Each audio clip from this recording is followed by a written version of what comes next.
And Holton Ahlers joining us inside the Pirate Radio studios. We've got a lot to talk about with Holton. Happy New Year to you. How you doing, Holt? Happy New Year, man. Doing good. Excited for the new year and, things coming with it. Get to keep playing some football. Get to start a podcast soon. So exciting year coming ahead. A lot going on. Let's talk here locally first and talk about the Holton Ahlers show, which is coming to Pirate Radio. We are excited about it. Been excited about it for a while, and it's about to become a reality. So when will the first show be dropping? The 11th, next Thursday. The Holton Ahlers first Holton Ahlers show will be dropping on YouTube, all podcast platforms, and then the next day on Pirate Radio as well. So excited about that, and excited to get it going. And once again, you'll be doing this show with the walk-ons. Tell everybody your crew. Yeah, Caden Norman, former ECU quarterback, Jack Powers, former ECU linebacker, and Drew Dotter, former ECU defensive back. So we got a cool crew.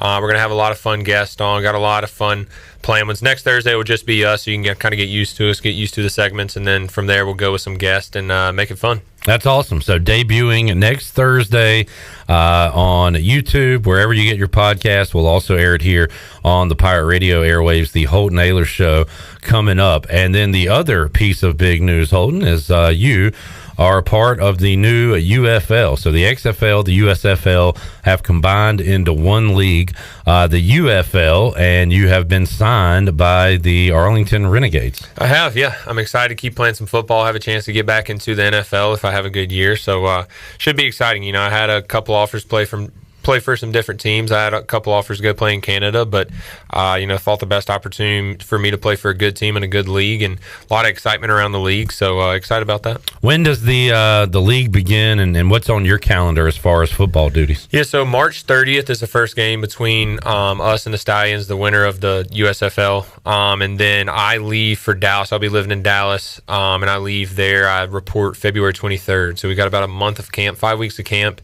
and then it's go time. Skip still with Birmingham? He is, yeah. So right.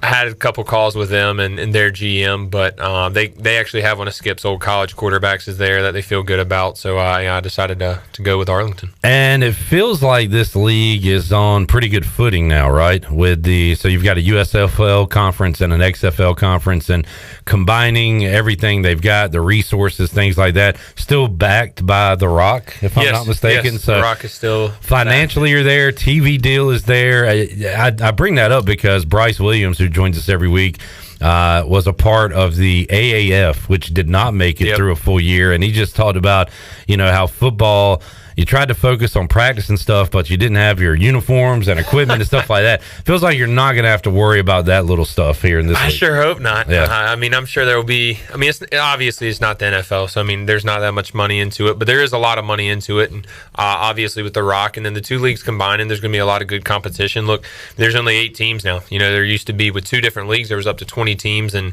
players were split up, but now it's 8 teams, and the best players that aren't in the NFL are going to be playing in this league. Have you talked to your head coach? Yes, I have. Bob Stoops. We've talked. So I'm working on getting him on the podcast as well once I get up there. And very interesting list of head coaches here. Skip Holtz, Curtis Johnson. Do I know his name from Tulane, I want to say, in New Orleans maybe? I don't know, maybe. Mike Nolan was certainly an NFL coach, defensive coordinator for years. Wade Phillips is a legend. Anthony Becht, former Jets tight end. So a lot of names involved here in the UFL, which will begin coming up later on this calendar year, and Holton Ahlers will be a part of that. Let me ask you a maybe unanswerable, difficult question, Holton. And I'm going to be honest with you. There were times during your ECU career where I did not look at Holton Ahlers as an NFL quarterback. All right. But we'll add you to the list. The way you finished your career, what you did in the All-Star games, and most notably what you did in the preseason, where you absolutely belonged and showed that, my tune changed. I was like, yeah, Holton certainly has a place in the NFL.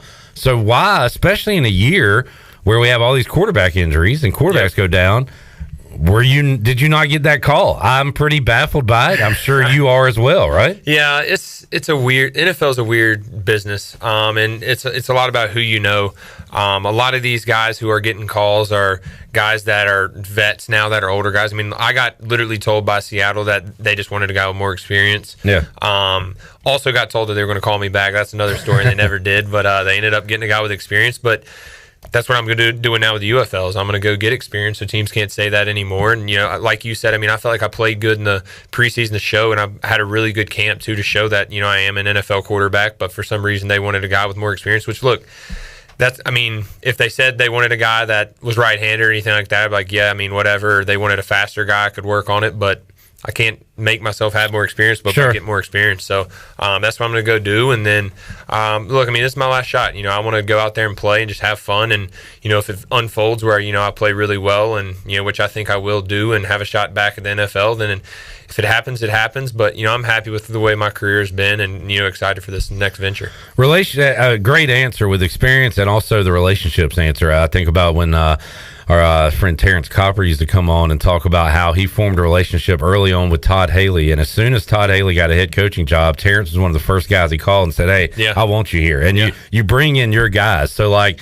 if Donnie Kirkpatrick was an assistant with the Seahawks or Latrell Scott or, you know, you form those relationships, you really don't have that with a lot of NFL coaches right now. So and that's how it is. And the guys that are getting signed are literally guys who were kind of like you said, that maybe their OC from their rookie year ends up being a head coach or something like that. So, I mean, you never know. I mean, I did build some relationships when I was there, but also, like, in the NFL, a lot of it's the GM and stuff, unless you are a head coach. Head coaches and GM have a lot, but position coaches just got to coach whoever's in the room. So, you know, I had a great relationship, obviously, with Pete, but, I mean, he's not really controlling who the third quarterback is. You know, I mean, he's more involved with the guys that are playing as much. So, I don't know. We'll see. I always wonder about this too. Do you look at the Seahawks and say, man, those are my buddies now, go Seahawks? Or do you have a bitter taste when you see the Seahawks play on Sunday? I cheer for my boys. I mean, I'm still close with a lot of them. I'm really close with Drew, and when he was playing well, that was cool, and got a chance to talk to him. So a lot of those guys that are playing are good dudes, and most of them really are, and even the coaches too. So I don't have anything negative to say about them. Yeah. Holton Ahlers joining us, not burning any bridges here on Pirate Radio Live. That's smart. But joining the UFL. And you kind of said it there. So you're going to keep this football career alive and get that experience, and it's going to be fun. Do you know how many quarterbacks Arlington has? Like, are you set to be the starter, or you got a battle? Yeah, so they won the championship last year with a veteran guy in the spring leagues. He hasn't played too much in the NFL, so they kind of got a veteran guy. But from what the GM told me and what the coaches told me is they want someone young to come in and kind of win the job. So it's going to be an open competition. You know, I had offers to go to other places where I probably could have, you know, been the starter walking in and not have to worry about it, but they weren't as good teams, didn't have as good offensive linemen and organizations, you know, guys, coaches and GM, stuff like that. So I picked somewhere where I'm going to have to go compete, which I'm not afraid of. I never have been. So I'm just going to go and be myself, and, you know, hopefully that's enough. And I guess you kind of said this path with the UFL is a little, you think, bit of an easier one than the CFL, perhaps, getting to the NFL? Getting to the NFL, yeah, just because the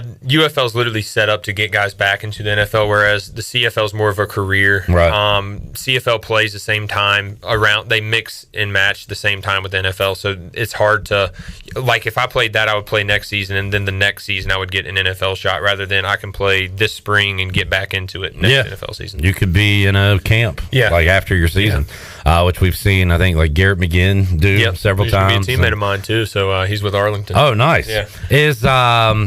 Where's Josh Hawkins? Is he? He was with Arlington. Yeah, for a little bit, I know he suffered an injury last year. I think I don't know if he's still signed with them, but I know he played with them for a little bit as well.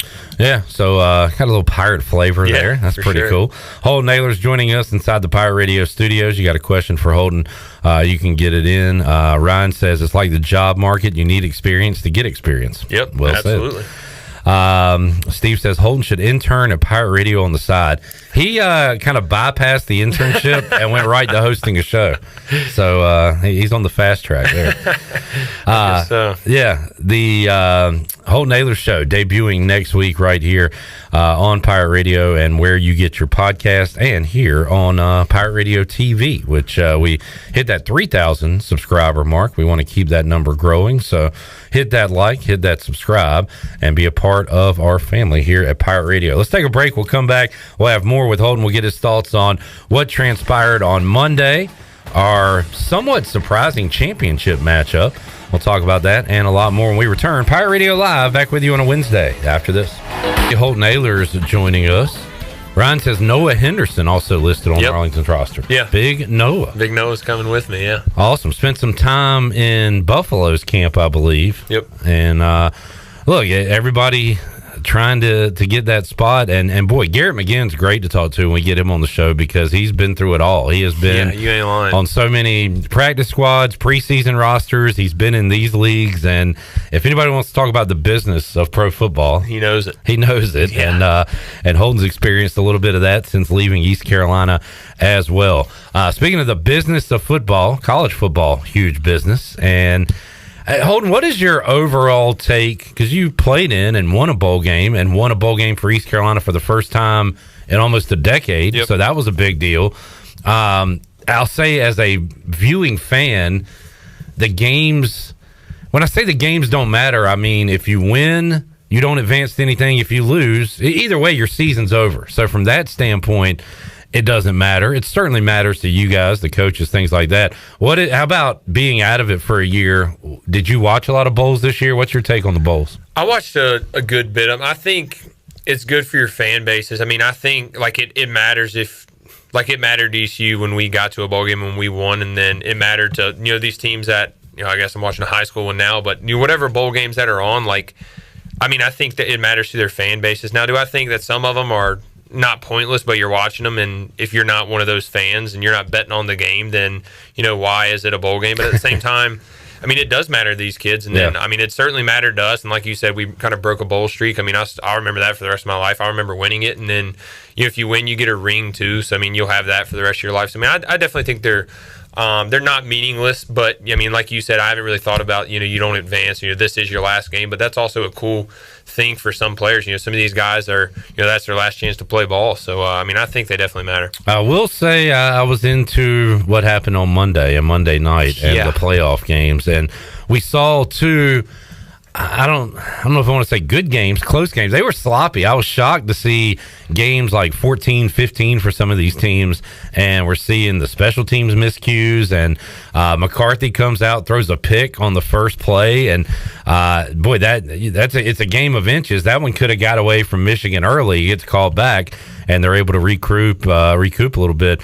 But how about Michigan, a team that East Carolina saw this year, knocking off Bama? A great drive at the end of the game to win that one. Yeah, I mean, I thought it was a really good game. And, the sloppiness, you also got to think these guys haven't played in about a month. You're used to playing every single week, and then you have a month off, whether you're practicing or not. And a lot of these bowl practices, the young guys get some practice until about 2 weeks into it, 2 weeks out of the game day. So the sloppiness didn't surprise me too much. And then also, it was kind of weird. Texas, they used a true freshman guy that they hadn't used returning punts, and same with Michigan, the guy that fumbled the first punt return. They're like, this is his first punt return of the season with a freshman. I'm like, well, why are you sticking him back there now? You're in the playoff, dude. Why are you putting new guys out there? So the sloppiness, some of it I feel like didn't surprise me, and then like I said, those decisions to put those guys back there, that was a little questionable. Those are coaching decisions, maybe more so than the players being sloppy in those cases. Texas losing to Washington. As a lefty, do you like other lefty quarterbacks? When you watch Penix, are you like, yeah, that's my guy? Yeah, no, I do. I really hadn't had a chance to watch them too much this year because they play so late at night, but I was really impressed. I'd seen him a little bit at Indiana, and I had an offer from Indiana, so I knew kind of their coaching staff when he was there, so I watched a little bit of their games. I was really impressed with him then, and then he's only gotten better from there. I mean, Jaden Daniels had a really good year, but Penix had a great year. If he played like that all year, I mean, he was super impressive. And Texas is a good football team. Yeah, they were kind of banged up in the secondary, and they didn't have the best secondary in the country, but they're still a playoff team, and beat some really, really good teams. So the way that he made them look was really impressive. We'll get to Michigan, Washington in a moment, but like your show could be, it's a free-flowing conversation. Absolutely. And you mentioned Indiana offering you. What other schools offered you, Holton, to be a quarterback? Oh, I mean, literally every school offered me to be a quarterback. So the myth of whatever person tweeted out that or made it up that I never got offered as a tight end in my career. The only team that even mentioned anything about that was Syracuse. Okay. And they said that they didn't offer left-handed quarterbacks and they thought I was a good athlete. But other than that, all quarterback. That is, I feel like you could sue them for discrimination or something. That's so how about the Alabama 12th hour call? Let's speaking of myths, we always like Nick Saban called you like last minute trying to get you to Bama. Morning of signing day. Yes. So I was supposed to sign at 3:00 in the afternoon. And once all that happened, them and Florida offered me. Dan Mullen was recruiting me in Mississippi State, and then literally got the job at Florida within like a couple hours. They offered me there. So once I told Coach Mo that and Coach Peterson, who were here, they were like, "Yeah, could you sign the next morning? Like, could you sign at 8 a.m. the next morning?" So I knew I was going there. I mean, it definitely made me think about it, but at the same time, like, I wasn't going to go to Bama at all. Florida made me think about it a little bit just because I'm a Tebow fan, grew up watching Tebow and all that, but never been there. Now, you weren't going to sign at Bama because just their offense didn't fit me. I mean, they ran same with Georgia. Georgia offered me a couple months before signing day, and they run a pro-style offense. Not that it wouldn't fit me, but what I was trying to play in college was more of an up-tempo spread offense where I could kind of show what I could do, and ECU definitely fit that 100 times more. Man, so Holton Ahlers, that if you're a Pirate fan, you've got to like hearing that spurring some of those offers. So, like Florida, just because of the Tebow connection, what other school? I know Dave Doran was pretty hot after you. They definitely their coaches definitely recruited. Like if ECU wasn't ECU, I would have went to state in a heartbeat. Yeah, if that makes sense. After watching the State Carolina game, I almost tweeted out something nice about Dave Doran, but I couldn't bring myself to do it.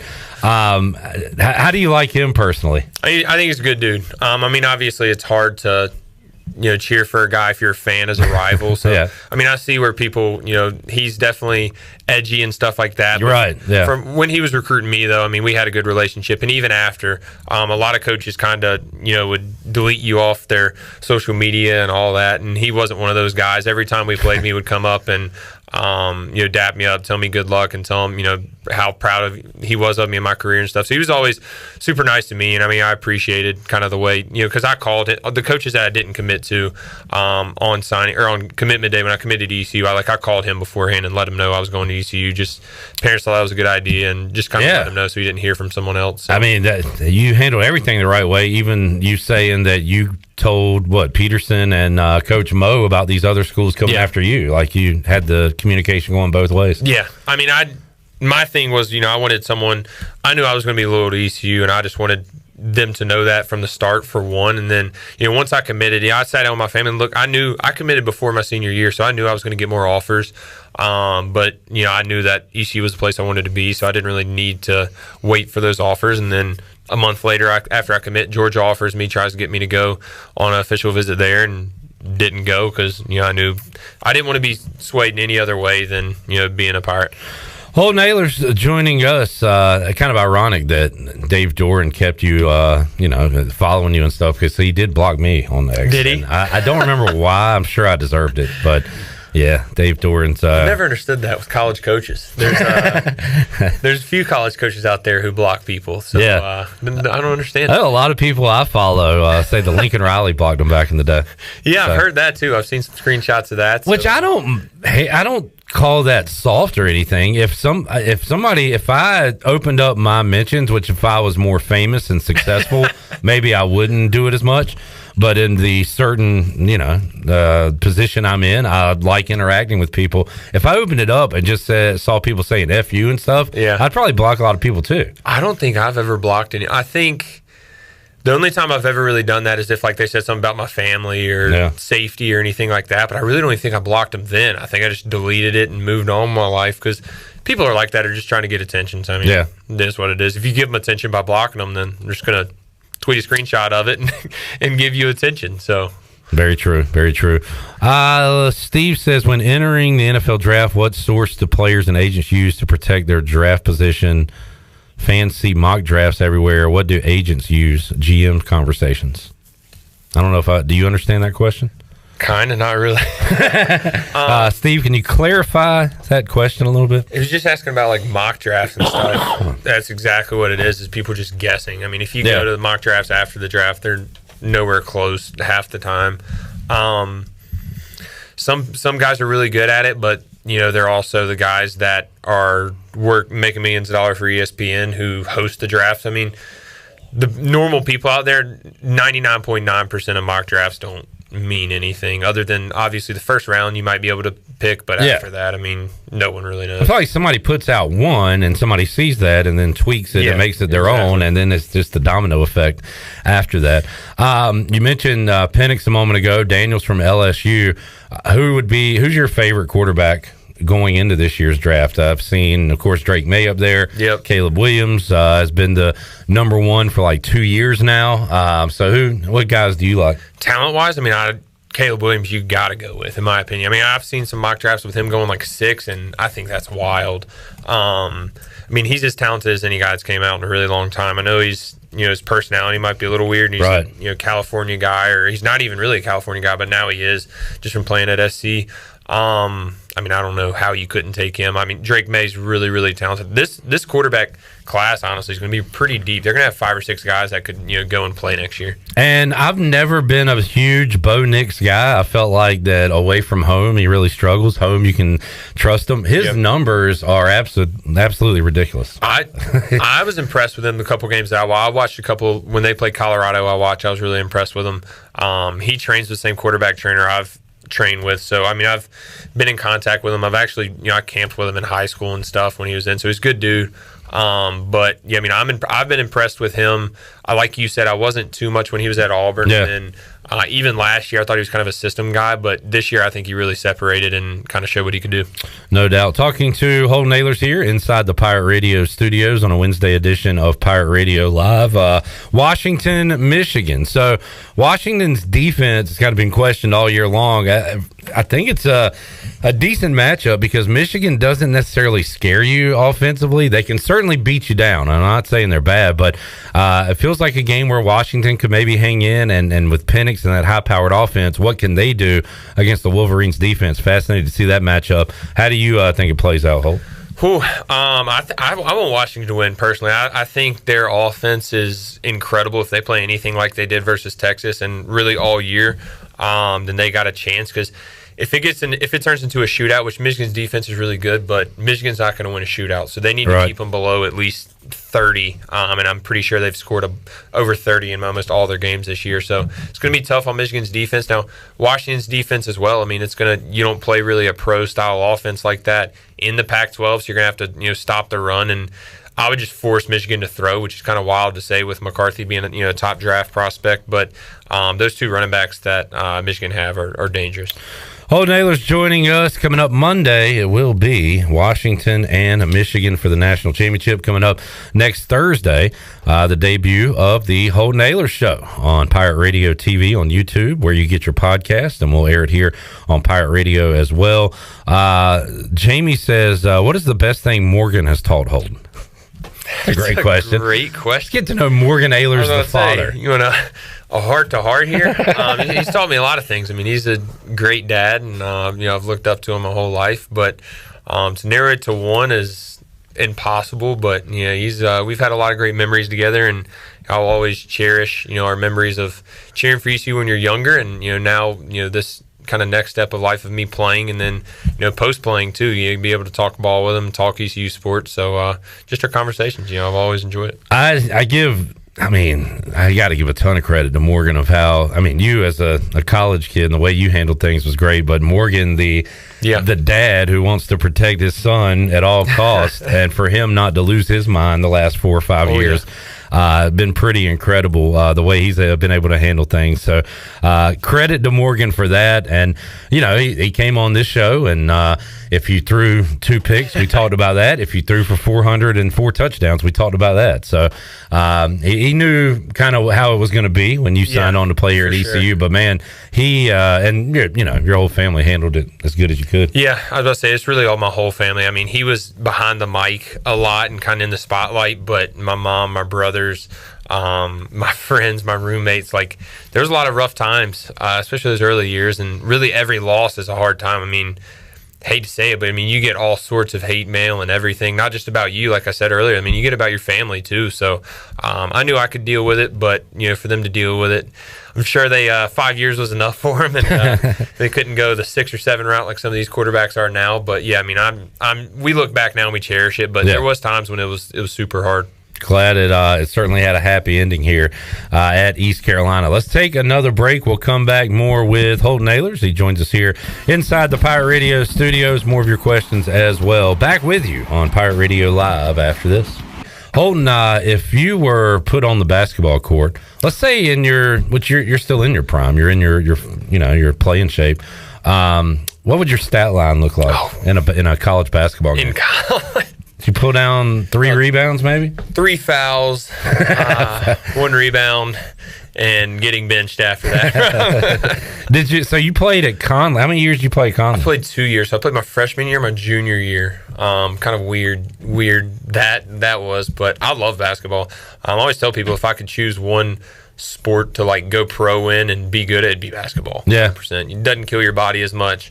Can practice it on your own. I mean, I can't go throw to a wall. True. Well, I mean, I guess I could, but it probably wouldn't work out too well. So basketball seems to be the I've always thought that would be the funnest one to go pro in. Old Naylor's joining us, your old throwing buddy, and you've had a few of them, but Isaiah Winstead is still on with the Niners, right? He got cut. Oh no, when did he get cut? About a week ago. Yeah. Dang, so I'm trying to get him on with Arlington with me. Oh man, well that would be cool. But Isaiah is so hopefully he'll jump on with the league. Who else? Keaton Mitchell. I know this week we posted his post-surgery pictures and video. But man, what an impact he had with the Ravens. He did, man. He's gonna have a really good career. He'll be back fine and better and faster than ever. Excited to see his career. I mean, we knew he was an NFL guy. We knew he was an all-world type guy when he was here. So anyone that's surprised that's not an ECU fan should just watch his college tape. Yeah, no doubt. Ryan Jones, is he still with the Giants? He's with the Giants, yep. So nice. He's doing good. Talked to him the other day. So, yeah. CJ, where's CJ at now? He's playing in the UFL with me. Not with me. He's playing for the Defenders. All right, good deal. In D.C. Yep. So, trying to keep up with these former Pirates and where they are right now. Tyler Snead won a Grey Cup. He did. That was awesome. Balled out, too, yeah. Talked to him right before that Grey Cup, and he really enjoyed his time up there in Canada. We'll see if he continues to go that route or if he's back here in the States. A lot of options, which is a a for guys now. 100%. Yeah, that was one of my things was like, choosing which league to play in, whether Canada or UFL, and just if your goal is to get back into the NFL, I thought it was a little bit better. My agent did too to play in the UFL and see the timing. The timing matches up better than the Canadian league does. Holton Ahlers, former ECU quarterback, Arlington Renegades quarterback, hosts the Holton Ahlers show. Josh saying, why not add former Greenville Little League All-Star to Holton's banner? We could. That's up to Holton, but Josh would like to see that added. Hey, Chandler, we got an invite from Halftime Don. He says, how about a pregame meal with Halftime Steve and Courtside Don this Sunday? He said, have Chandler get with Steve to let us know. You want to go eat with the old folks? So what time's the game? 3? Yeah, it's at 3 o'clock. So old people like them eat dinner at like 2 o'clock anyway in the afternoon, right? So we'll have dinner with you, Courtside Don. Sounds like a good idea. Yep. Be doing that. All right, we'll go check out some Pirate Hoops this Sunday. Holton, talked to Caton Hauser here on the show. Have you had any communication at all with Caton? So I got to meet him. They wanted me to meet him when he came on a visit here, so I got a chance to sit down with him, just talk about what this community is, what ECU football is, and we've kind of communicated back and forth then. But, seems like a good kid. Seems like he's invested into it, and look, we need a quarterback, so hopefully he's the guy. From what I'm gathering from our 10-minute phone conversation and from what John David Baker said yesterday, seems very mature, and the buy-in, seems very serious about it. Yeah, he does, and that's what I was impressed with, too. So hopefully it converts to some wins.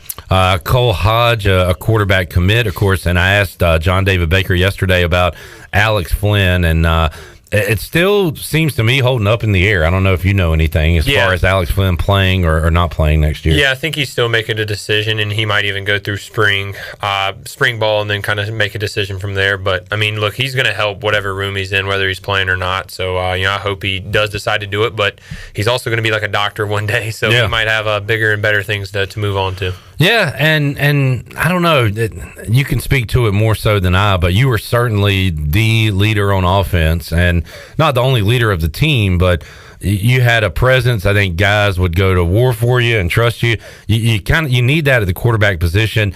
And I'm outside looking in. I didn't see that really with Alex, with his demeanor, and I don't know if Mason had it either. I just feel like we were maybe lacking in that department. What's your thoughts on that? I think anytime you run a 2-quarterback system, it's hard for one guy to just take over. Yeah. Because if he was taking over on the field, then he'd be starting the full time. And then look, I mean, Flynn went into the year as the backup, and he's never, when I was there, he never really got reps, so he kind of got thrown into that role. And he's playing in Ann Arbor, Michigan. Yeah, in front of 107,000. Third drive of the game, or third drive of the season.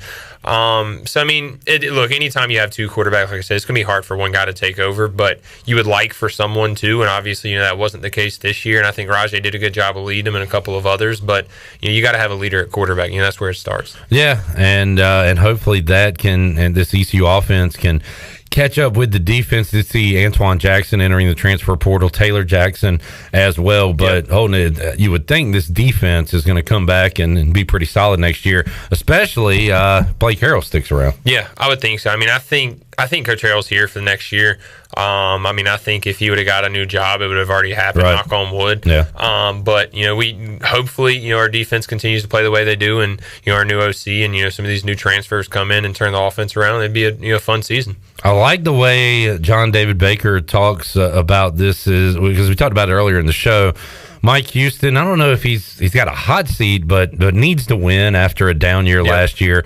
And John David Baker in his press conference said this is not a rebuilding thing. This is hey, I've got 6 months to figure this out and put an offense on the field. Sounds like there's a sense of urgency. Yeah, there is. I mean, I think so. And I think, they're not dumb. They know they got to win this year. And look, I mean, we had a good thing going, but you go 2-10 anywhere in the country, you're going to be on the hot seat a little bit. And, I love Coach Houston. I think he's a great coach, and we'll win here and we'll win next year. But with this conference, I mean, ECU has all the resources to go out there and win, and hopefully we do next year. Pike, speaking of coaching, says, Holton, what path would you need to take to become an offensive coordinator at ECU? Well, Pike, he's still playing right now. Let's chill on that. Any interest in coaching down the line? Yeah, I've had some talks with some coaches, and including Coach Houston, about coaching at ECU. So maybe down the road when you decide to hang it up, I'll get into it. But I think I would love that job and love that life. So maybe if I can start down low and work my way up, we'll have to see. And you've got somewhat, speaking of experience, with camps, with training, I know for a fact there's kids that text you and stuff, and so you've kind of already got a little foot in the door there training younger guys, right? Yeah. I mean, I train guys there in high school now too. I mean, I have trained with some of the best quarterback coaches in the world. Really, I mean, the guy that I train with out of QB country trains 15 starting NFL quarterbacks. He's probably the best quarterback trainer in the world, if not top 2. And, learning from him, I literally lived, in Mobile for 3 months, learning from him, literally learning, the strength side of it, the flexibility side of it, not just the quarterback side, and then the mental side too. I think if the time came, there's been some serious discussions about, getting into coaching when my career is done with. And there was a debate whether to get into coaching now and not even play in the UFL. So, those conversations have already kind of started, and, there will be a decision whenever I'm done playing, if I want to get into coaching or not. And you're already, getting your name out there, creating some pathways and things like that. That's always a good thing. Yeah, for sure. Holton, could you answer that with the number one attribute for a quarterback that I mean, there's so many things with arm strength and accuracy and leadership and what stands out the most to you? You can name a few if you want, but I mean, I think physically wise, I mean, you got to be accurate and at least a little bit. And you can definitely get better with accuracy. And I've heard guys say you can't get more accurate or anything like that. Well, I think that's a lie. I mean, I got way more accurate throughout my career working on fundamentals and tighten up some things, but I just think a baseline of accuracy and then arm strength you can work on too, but then mental side of it, I mean, you got to be a hard worker, you got to be the hardest worker, you got to be a leader, you got to have heart, and guys you got to have guys that want to follow you. If you're not a quarterback at your high school and guys aren't following you, then you're probably not going to be do that good of it in college when the going gets tough. Yeah. I mean, it's a lot harder in college. So those are just a few. Yeah, and I mean, you experienced some adversity, maybe more than you even wanted to, but helped you get stronger at the end, and certainly had guys leading. Shirley, do we have another break to take? We do. All right, let's take that break. Something you guys won't have to worry about on the podcast, right? Yeah, you guys going straight on, full hour. The Holton Ahlers show debuting next Thursday. Excited about that. We'll take a timeout, come back, and wrap it up with Holt after this. Robert, getting in a last-minute question here. Holton, what was the toughest American Athletic Conference defense you faced? Question one. Cincinnati, when Sauce Gardner was there, it was pretty tough. Yeah. Although you and CJ picked on Kobe Bryant pretty big one day. We did. Kobe Bryant was one of my teammates in Seattle, so I let him hear it a few times. That was awesome. And he also said fastest D, best D line you faced. How about best D line you faced in college? That's a good one. Probably Houston. 2021, they had a really good D-line, then really underrated. They had a couple NFL guys on it, so probably them. Cincinnati always had good D-lines. They had a good couple. I played them in like their prime years when they made the playoff and stuff, but probably Houston 2021. I want to say that was the night the Braves beat the Dodgers to advance to the World Series, and the night that y'all's game got suspended for so long. Is that the Houston game? Yeah. That was a weird night because, well, A, it was awesome watching the Braves do that and get to the World Series, and B, you guys were right there with Houston and should have won the game, right? Yeah, we should have won. We I think we even went into overtime. Yeah, it did go into overtime. Brian Jones fumbled, I believe, like in a OT. jet sweep to him. So we could have beat him. We should have beat him, but yeah.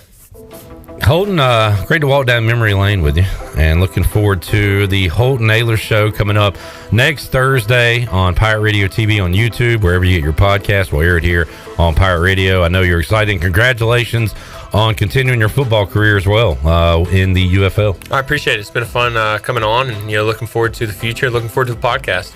Awesome stuff. Holton Ahlers joining us here inside the Pirate Radio studio.